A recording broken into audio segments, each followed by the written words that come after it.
This is 3rd and 10.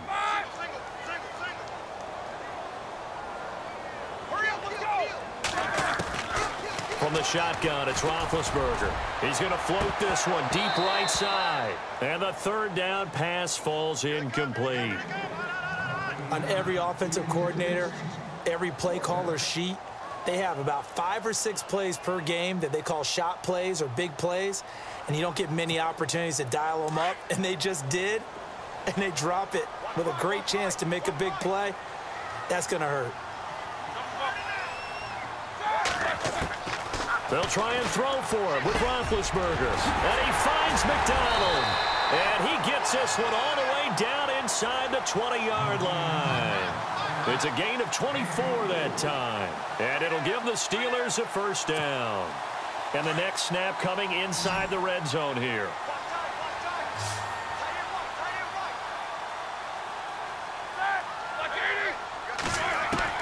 On 1st down, it's Roethlisberger. That is caught at the 7. And he will be brought down at about the 6-yard line. Back-to-back nice gains. That one for 14 yards and another 1st.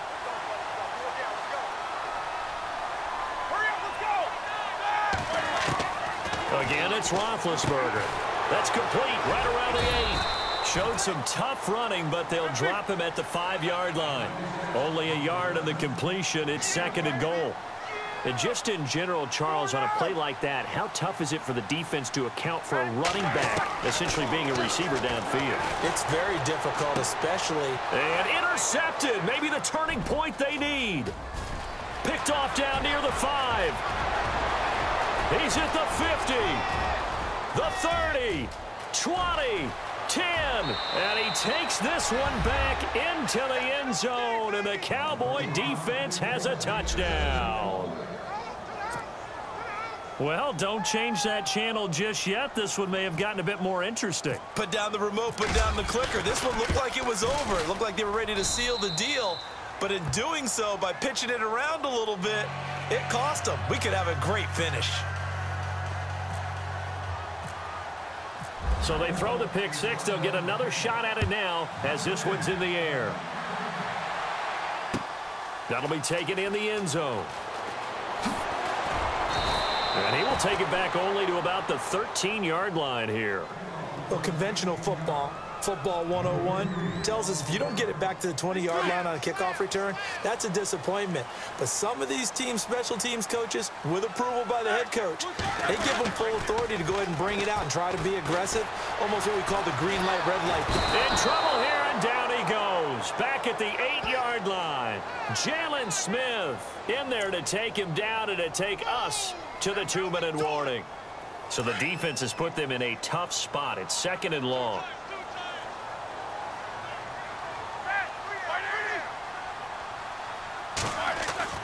Roethlisberger eluding the pressure right. On the run, he'll let this go deep right side. So the long attempt falls innocently to the ground, and it brings up 3rd. The best receivers we know always tease their quarterbacks that, hey, no matter what you do, you cannot overthrow me. Well, guess what? That's exactly what happened on that play. Normally, they time it up pretty well, but on that one, he just overshot him. Now it's Roethlisberger. Flushed out right. That's complete. It's Bell. And he gets this one up just shy of the 35 to the 34. And now a timeout called by the Cowboys defense. And they'll be disappointed to have to burn one there after giving up the 1st down. And now a 1st down following that long gain.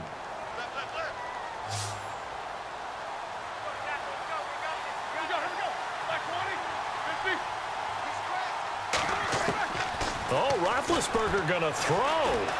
Escaping the pressure right. And the tip there altered the ball flight, and it falls incomplete. It'll be 2nd down. Well, we're not playing 3 yards in a cloud of dust football anymore. I kind of get why those old school coaches sometimes didn't want to throw the football. Because if it's popped up in the air, it almost turns into slow motion, and both sides trying to get to the football, and you're holding your breath wondering whether it's going to go good or bad for your team. And the hole closes quickly. He gets it across the 35 to the 36-yard line. And now the Cowboys are going to call another timeout. That'll be their second, so one more chance to stop the clock here, and we'll be back. And the Steelers on third down. They've struggled to the tune of 2 for 8 so far. This is 3rd and 7.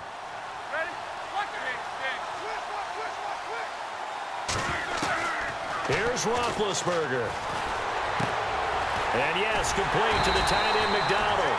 And he's got the first down yardage there as he takes it just across midfield. The passing game in rhythm right now for Pittsburgh. There's another first down.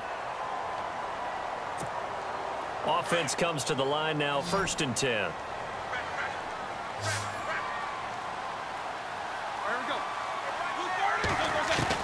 Roethlisberger to throw. Looking sideline, incomplete. Trying to get it there to Martavis Bryant. And that'll bring up 2nd down. I know our vantage point might be a little bit better way up here, but that looked like an ill-advised throw to me. I didn't see anything open, and this play just didn't look right from the beginning. It did not. I thought he might get outside and just chuck it away. Dangerous pass, incomplete. 2nd down now after the incompletion.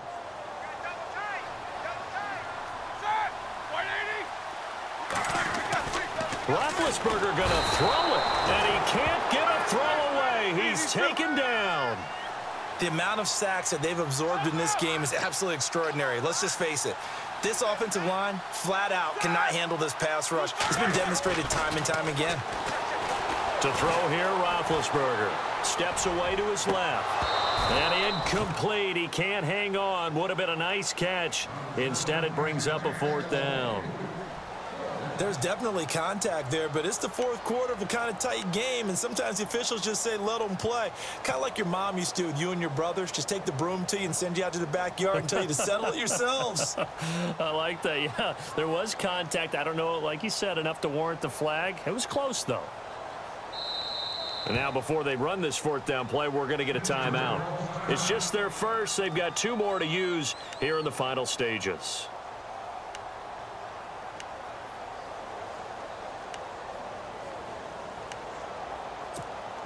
Here's Jordan Berry now as he's on to punt for the first time tonight. He'll look to throw.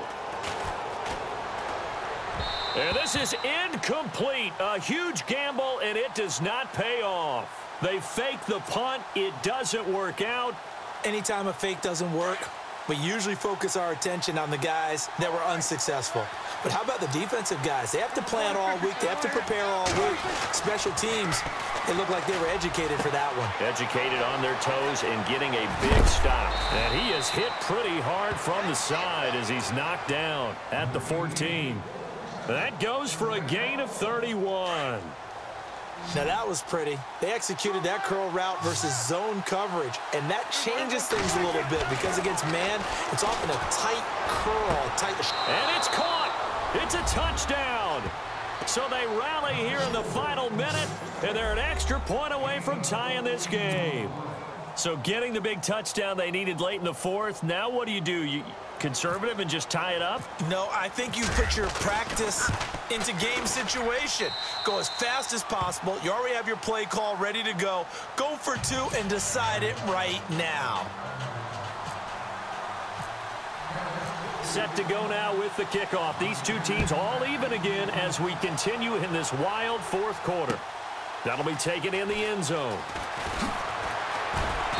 And he'll take it back to about the 19-yard line.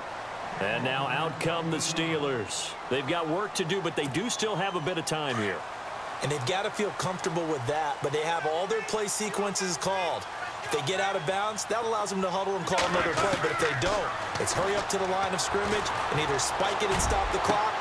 And this is going to be intercepted. Picked off Byron Jones. And he will return this one to the 30-yard line.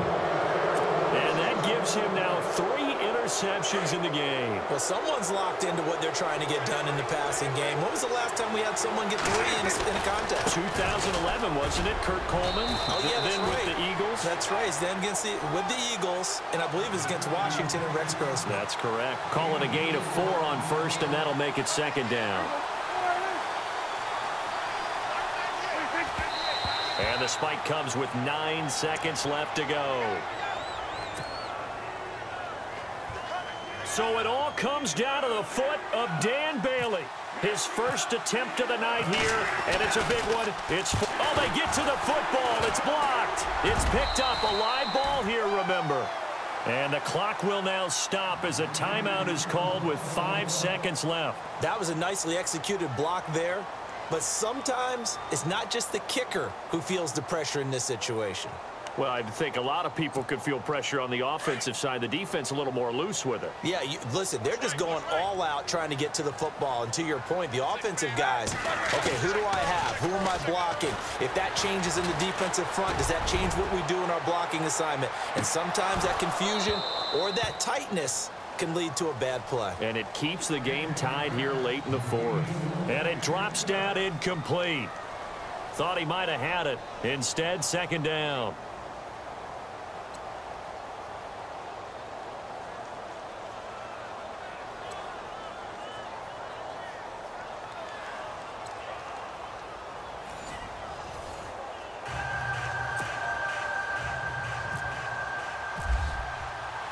So we're right back where we started, all even as the kick's away.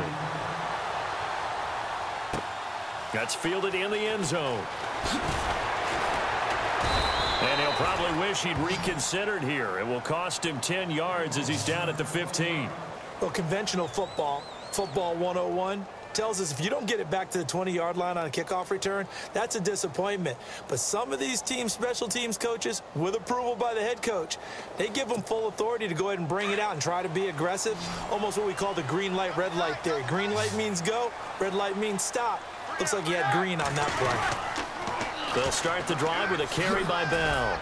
Brought down around the 16 or 17. Had a nice move, but couldn't free much space. Credit him with a 1-yard gain there to make it 2nd and 9. Short gain there to start overtime. Almost a tester play, wasn't it? Wanted to see if the guys on defense were going to fit the gaps the correct way, because we're in overtime. So it's not just physical tiredness out there, right? Mentally, are you still doing what you're supposed to do? And they were up to the task on that play. And certainly fatigue on both sides of the football. Buying time to his left. And he's going to drop this off to his fullback. Call it a gain of 3. And that's going to make it 4th down. The defense does its job. Now they're going to get the ball here in overtime with a chance to win it. Major league kudos to them, because to get the ball back in this spot, everything was on them. It had to happen, and they pulled it off. They'll get it back for their... Oh, and it's intercepted. Picked off near the 26. And he takes this one back into the end zone, and the Cowboy defense has a touchdown. Still catching our breaths from that electric finish. You get into overtime, that's one thing. It was a great 4 quarters. But then in OT, not only to win it, but to win it on a defensive score. Wow. Oh, definitely. And I think from now on, we're going to definitely travel someone who can help us, because I thought I was going to pass out at the end. Not just getting to the overtime, but the plays in overtime that led to this one, and to finish it on a defensive touchdown, a takeaway that gets into the end zone. I'm not rooting for anyone, but boy, I'd love to see games finish that way. So that'll do it for us. For my partner, Charles Davis, and all the hard-working men and women on our crew, I'm Brandon Gaudin. You've been watching the NFL right here on EA Sports. With that, we say good night from Pittsburgh.